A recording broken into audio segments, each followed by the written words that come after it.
बहुत समय पहले भारत के एक छोटे से गांव में एक युवा वैज्ञानिक अमन रहता था। अमन का दिमाग बचपन से ही जिज्ञासा से भरा था। जहां बाकी बच्चे खेल कूद में मग्न रहते, वह किताबों और तारों की दुनिया में खोया रहता। लोग उसे अजीब समझते थे। गांव में एक प्राचीन और खंडहर हो चुका महल था, जिसे समय का महल कहते थे।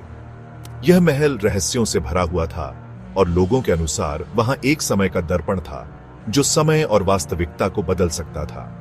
लेकिन किसी ने इस दर्पण को देखने की हिम्मत नहीं की, क्योंकि महल के बारे में कई डरावनी कहानियां प्रचलित थीं। एक रात अमन ने ठान लिया कि वह इस महल और दर्पण का रहस्य जानकर रहेगा। आधी रात के सन्नाटे में वह अपने उपकरणों और नोटबुक के साथ महल की ओर निकल पड़ा। जैसे ही वह महल के पास पहुंचा, उसे अजीब सी ठंडक महसूस हुई। माहौल में कुछ असामान्य था, जैसे कोई उसे रोकने की कोशिश कर रहा हो। महल के भारी भरकम दरवाजे धीरे धीरे खुद ही खुल गए।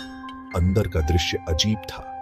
दीवारों पर बने विचित्र चित्र ऐसे लग रहे थे जैसे वे अमन को घूर रहे हों। महल के भीतर बढ़ते हुए अमन एक बड़े कक्ष में पहुंचा, जहां उसे दर्पण दिखाई दिया।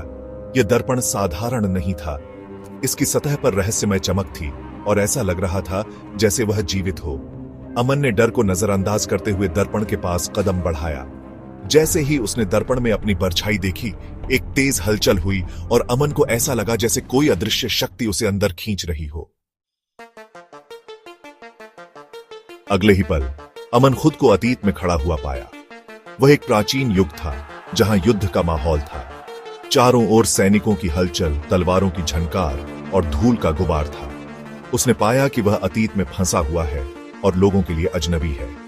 अमन ने महसूस किया कि वह समय यात्रा कर रहा है, लेकिन उसे यह समझ नहीं आ रहा था कि यह कैसे हो रहा है। अतीत में उसने कई तरह की मुश्किलों का सामना किया। उसने देखा कि लोग कैसे पुराने समय की कठिनाइयों से जूझते थे। अमन ने महसूस किया कि यह यात्रा उसे केवल बाहरी समय में नहीं, बल्कि उसके अपने अंदर के समय में भी झांकने का मौका दे रही है। कुछ समय बाद अमन गलती से भविष्य में पहुंच गया। वहां की दुनिया उसकी कल्पनाओं से कहीं अधिक विकसित थी। उड़ने वाली गाड़ियां, कृत्रिम बुद्धिमत्ता से भरे रोबोट और चमचमाते शहर। लेकिन इस उन्नत दुनिया में एक अजीब सा खालीपन था। लोग भावनाओं से दूर हो चुके थे और उनके बीच का संबंध खत्म हो चुका था। अमन ने महसूस किया कि समय यात्रा केवल एक रोमांच नहीं है, बल्कि यह इंसान को अपने अंदर झांकने और अपनी कमजोरियों को समझने का मौका देती है।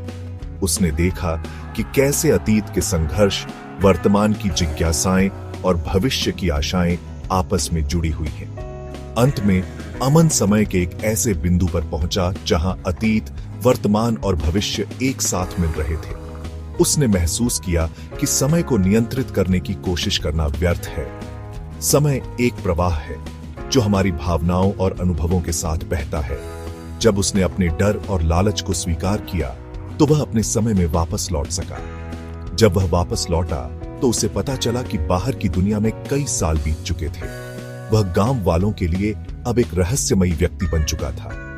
अमन ने अपनी कहानी किसी को नहीं बताई, लेकिन उसने यह समझ लिया कि समय को बदलने की कोशिश करने के बजाय हमें इसे जीना चाहिए। उसने दर्पण को हमेशा के लिए बंद कर दिया और अपने अनुभवों को अपनी जिज्ञासा की सबसे बड़ी उपलब्धि माना। यह कहानी समय के रहस्यों, उसकी शक्ति और इंसान की जिज्ञासा के सफर को बयां करती है। यह हमें सिखाती है कि समय केवल बाहरी दुनिया का हिस्सा नहीं है, बल्कि यह हमारी आत्मा और सोच का भी एक प्रतिबिंब है।